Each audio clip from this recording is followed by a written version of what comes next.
오늘 아침을 여는 말씀은 욥기 17장 1절에서 3절까지 말씀입니다.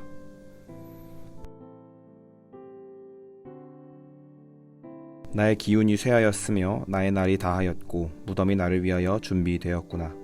나를 조롱하는 자들이 나와 함께 있으므로 내 눈이 그들의 충동함을 항상 보는구나. 청하건대 나에게 담보물을 주소서. 나의 손을 잡아 줄 자가 누구리이까. 욥기 17장 말씀은 엘리바스의 두 번째 변론에 대한 욥의 대답을 우리에게 소개하고 있습니다. 오늘 말씀을 통해 하나님께서 주시는 지혜가 무엇인지 깨달아 알고자 합니다. 엘리바스의 완고한 정죄와 비난에 대하여 욥은 절망적이고 자포자기적인 한탄으로 응답합니다. 욥은 자기 자신의 기운이 이제 다 쇠하였으므로 자신이 살 날이 다하였으며 무덤에 들어갈 일만 남았다고 탄식합니다.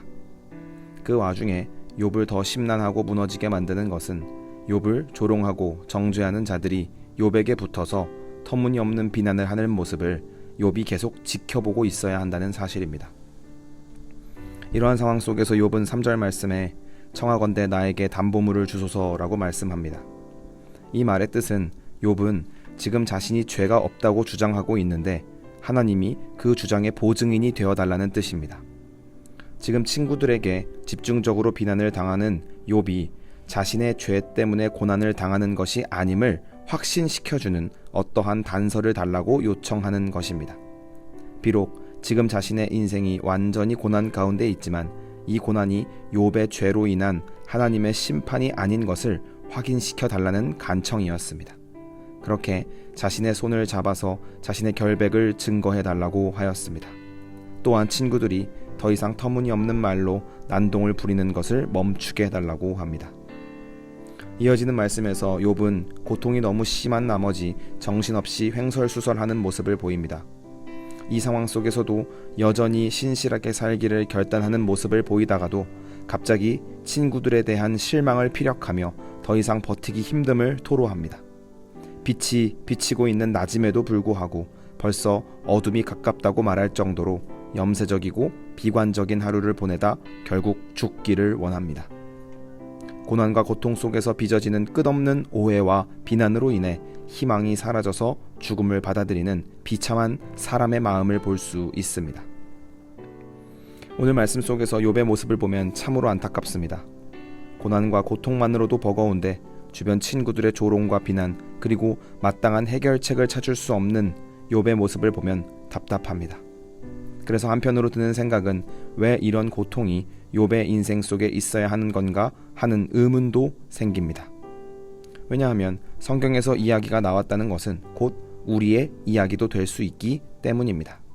그러니 우리가 맞이한 현실 안에서 욥과 같은 고난을 받을 생각을 하면 마음이 어려운 겁니다. 그래서 하나님이 왜 이러한 고난 속에 욥을 던져 놓으셨는가에 대한 의문과 불안이 생깁니다. 그렇다면 하나님은 정말로 왜 우리 인생 가운데 고난을 심어 두시는 것일까요? 없으면 좋을 것 같은 고통 속에 우리를 던져 놓으시고는 우리의 원망까지도 들으시는 것일까요? 고난이 무슨 역할을 하길래 하나님은 손해를 감수하시고도 반드시 인생 가운데 고난을 허락하시는 것일까요? 하나님은 왜 우리를 쉬운 길로 가게 하지 않으시는 것일까요? 그것은 마태복음 16장 24절 말씀에 명확하게 나옵니다. 마태복음 16장 24절에 보시면 누구든지 나를 따라오려거든 자기를 부인하고 자기 십자가를 지고 나를 따를 것이니라 라고 말씀합니다. 주님이 말씀하십니다. 자기 십자가라는 고난의 길을 통과해야만 하나님의 자녀라는 이름의 영광을 가진다고 하십니다. 그런데 이러한 말이 뜬구름 잡는 소리가 되지 않게 하시기 위해 예수 그리스도 당신이 먼저 몸소 십자가의 길을 통과하십니다. 그 십자가의 길을 지나 영광의 자리로 나아가십니다. 이것이 무슨 말입니까? 고난과 고통이 없이는 인생의 전진이나 성장은 없다는 말입니다. 고난이 당연하다고 말씀하시는 겁니다. 그리고 당신이 먼저 가니 두려워하지 말고 따라오라고 하시는 겁니다. 영광의 자리에 이르기까지 함께 커가자고 말씀하시는 것입니다. 이것을 조금 더 쉽게 설명을 해보자면 왜 우리에게 고난이 생기는가 하면 하나님이 우리를 사랑하시기 때문입니다. 그런데 사랑은 방치하지 않는 것이 사랑입니다. 아무 일도 없게 만들고 모든 일이 잘 풀리고 모든 어려움을 없애주는 것이 사랑이지 않습니다. 그렇게 크다 보면 소위 말하는 금쪽이가 됩니다. 그래서 하나님은 우리가 영적인 완성에 이르기까지 우리를 결코 방치하지 않으시고 그 죽음과도 같은 순간을 통과시키시어 우리를 기어코 영광의 자녀로 크게 만드십니다. 이에 대한 내용은 로마서 8장에 명확하게 나와 있습니다. 8장 18절부터 21절까지 말씀을 세번역 성경으로 읽어드리겠습니다. 현재 우리가 겪는 고난은 장차 우리에게 나타날 영광에 견주면 아무것도 아니라고 생각합니다. 피조물은 하나님의 자녀들이 나타나기를 간절히 기다리고 있습니다.